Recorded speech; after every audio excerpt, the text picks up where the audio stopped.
Bonjour tout le monde, ici Virginie Gabriel, j'espère que vous allez bien, que vous avez passé un bon début de journée. Aujourd'hui nous sommes mercredi et le mercredi c'est la journée des défis. Je voudrais vous proposer quelque chose. Vous savez que pour aller à la rencontre de ces émotions, c'est pas toujours évident pour certaines personnes.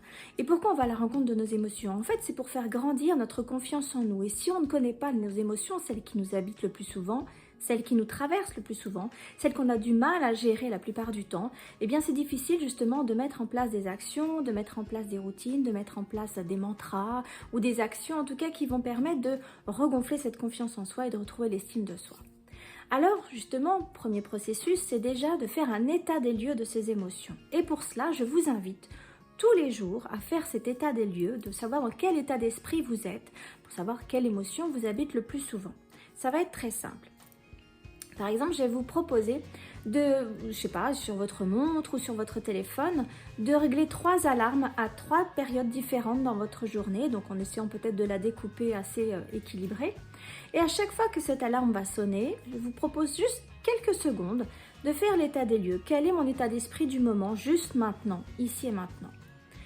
Vous allez faire la même chose avec la 2e alarme et la 3e alarme. Demain, vous allez refaire la même chose, vous allez peut-être ajuster, faire d'autres horaires, 3 alarmes également, de façon à ce que finalement, ça couvre un peu votre journée au fil des jours, de façon à voir dans quel état d'esprit vous êtes. Si peut-être que le matin, vous démarrez sur les chapeaux de roue, vous êtes plein d'énergie, plein de confiance, puis arrivez peut-être vers midi, ou vers le début d'après-midi, ou en fin de soirée, peut-être que ça change. Ou plutôt c'est l'inverse, vous démarrez peut-être avec des émotions un peu perturbées le matin, et au fil de la journée, dans votre travail, dans votre activité, ou dans votre quotidien, ça va beaucoup mieux. De façon à ce que vous perceviez un peu dans quelle ambiance vous vivez dans votre tête, dans votre corps, dans quel état d'esprit en tout cas vous êtes la plupart du temps dans votre journée.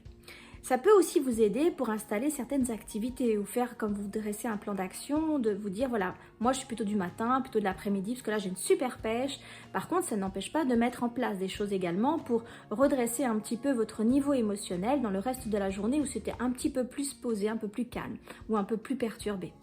Donc voilà ce que je vous invite à faire pendant ces quelques jours qui viennent. Alors ça peut être sur une semaine, sur 3-4 jours, peu importe. C'est vraiment de faire ces 3 alarmes dans la journée.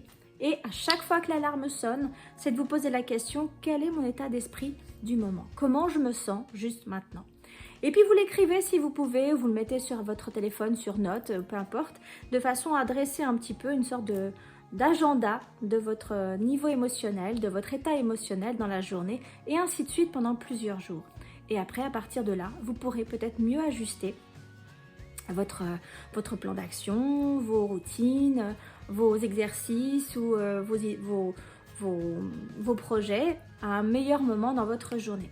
Ça peut également vous permettre de vous dire ok, il y a quand même beaucoup d'émotions qui m'habitent dans ce style-là. Je sais pas, ça peut être de la peur, ça peut être du doute, ça peut être de la colère, ça peut être au contraire de la joie. Bon, quand c'est de la joie, on va pas s'en passer.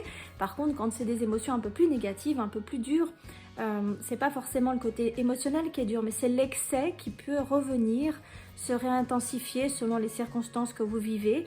Et du coup, vous dire voilà, qu'est-ce qui se passe, pourquoi je suis dans cet état-là et qu'est-ce que je peux faire à partir de là. Moi, je vous invite à communiquer sur les messages, sur les commentaires, comment ça se passe pour vous. Est-ce qu'il y a une émotion qui revient le plus souvent? Est-ce qu'il y a un créneau qui est quand même plus perturbateur pour vous, qui soit le matin, le midi, l'après-midi ou peut-être en fin de soirée, qui justement vous dit, voilà, à ce moment-là, vaut mieux pas que je prenne une décision, vaut mieux pas que je lance un projet ou que je me mette à écrire quelque chose pour mettre mes idées au clair parce que c'est vraiment pas le meilleur moment. Et on peut voir également ensemble, vous savez que je suis disponible, que effectivement je vous coach en programme, mais je peux aussi avoir des séances individuelles où je peux vous aider à clarifier un petit peu qu'est-ce qui se passe à ce moment-là, qu'est-ce qu'on peut faire, qu'est-ce qu'on peut mettre en place pour améliorer cet état émotionnel. Voilà pour mon défi du mercredi, j'espère en tout cas que vous allez passer une excellente soirée et que j'aurai tous vos commentaires pour savoir où vous en êtes. À très bientôt, ciao!